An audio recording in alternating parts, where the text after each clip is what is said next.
বেশি বেশি করে হেলদি খাবার খান, হেলদি থাকুন। কারণ আপনার ফিউচার ডক্টর এখন চ্যাট জিপিটি ইউজ করে ক্লাসের অ্যাসাইনমেন্ট করতেছে, ক্লাসের রিপোর্ট লিখতেছে, চ্যাট জিপিটি ইউজ করে মেডিকেল এক্সাম পাস করতেছে। তাই এখনই হেলদি খাবার খান, হেলদি থাকুন, না হলে ফিউচার ডক্টর বলবে আপনার একটা কিডনি নষ্ট হয়ে গেছে, নতুন কিডনি লাগবে। চিন্তা নাই, আমি চ্যাট জিপিটিতে খুঁজতেছি নতুন কিডনি পাওয়া যায় কিনা। হেলদি খাবার খান, হেলদি থাকুন, না হলে এমন রোগ বাসা বাঁধবে, পরে দেখবেন চ্যাট জিপিটি দেখে পাশ করা ফিউচার ডক্টর বলবে এই রোগ তো চ্যাট জিপিটিতে খুঁজে পাচ্ছি না, এই রোগ তো চ্যাট জিপিটিতে নাই।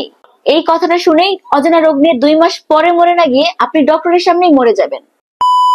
আর ডক্টরদের কথা কি বলবো, একবার এক চোখের ডক্টরের কাছে গেছিলাম চোখ দেখানোর জন্য, কথাই শুনে না। সমস্যার কথা বলতেছি, বলা শুরু করতে না করতে আরেকটা কোয়েশ্চেন, কোনো কথাই ঠিক মতো শুনতেছে না। মনে হইতেছিল আমি চোখ দেখাইতে যাইনি, ওনার কাছে থেকে 1 লাখ টাকা চাইতে গেছি, তাই আমার কোনো কথাই ঠিক মতো শুনতেছে না। মানে বুঝলাম না, টাকা খরচ করে ডক্টর দেখাচ্ছি, টাকাও আমার, সমস্যাও আমার।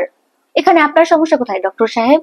আর প্লিজ আপনাদের হাতের লেখা ঠিক করেন। লেখেন কি কলম দিয়ে না, নাকি গরুর শিং দিয়ে লেখেন? যে এত বাজে হাতের লেখা, যে যত বড় ডক্টর তার হাতের লেখা তত বাজে। আমরা জানি আপনি অনেক বড় ডক্টর, এজন্যই তো আপনার কাছে আসছি। পচা হাতের লেখা দিয়ে সেটা বুঝাইতে হবে না, আমাদের আপনার হাতের লেখা ঠিক মতো বুঝলেই হবে। হাতের লেখা ঠিক করেন, প্রেসক্রিপশন বুঝি না। আর সন্ধ্যা 6টার কথা বলে 6টা বাজে আসবেন, অসুখ নিয়ে ওয়েট করতে ভালো লাগে না।